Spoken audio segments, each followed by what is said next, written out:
Liquor అక్రమాలపై AP సర్కార్ సంచలన నిర్ణయం లెక్క తేలాల్సిందే. ఆంధ్రప్రదేశ్లో గత ప్రభుత్వ హయాంలో చోటు చేసుకుంటున్న మద్యం అక్రమాలపై దర్యాప్తు చేపట్టేందుకు రాష్ట్ర ప్రభుత్వం ప్రత్యేక దర్యాప్తు బృందాన్ని ఏర్పాటు చేసింది.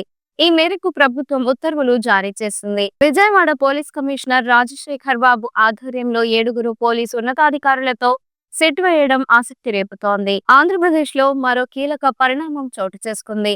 గత ప్రభుత్వ హయాంలోని మద్యం అక్రమాలపై కూటమి ప్రభుత్వం సెట్ ఏర్పాటు చేసింది. విజయవాడ పోలీస్ కమిషనర్ రాజశేఖర్ బాబు ఆధ్వర్యంలో 7 పోలీసు ఉన్నతాధికారులతో సెట్ వేయడం ఆసక్తి రేపుతోంది.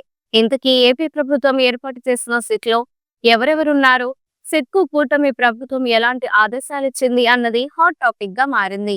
ఏపీ రాజకీయాల్లో హీట్ ఏమాత్రం తగ్గడం లేదు. అధికార ప్రతిపక్షాల విమర్శలు ప్రతి విమర్శలతో పాలిటిక్స్ కాకరేపుతున్నాయి.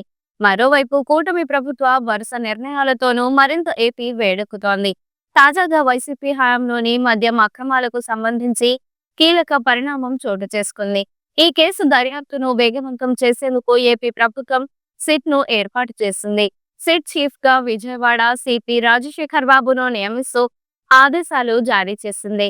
సిట్ సభ్యులుగా ఎర్రచందనం task force SP Subbarayudu, additional ఎస్పీలు కొల్లి శ్రీనివాస్, శ్రీహరిబాబు, డోన్ డీఎస్పీ శ్రీనివాస్, సిఐలు శివాజీ, నాగ శ్రీనివాస్ ను నియమించింది. దానిలో భాగంగా 2019 అక్టోబర్ నుంచి 2024 మార్చి వరకు జరిగిన మద్యం అక్రమాలపై ఎంక్వైరీ చేయాలని 7 సభ్యుల సిట్ బృందానికి ఆదేశాలు ఇచ్చింది.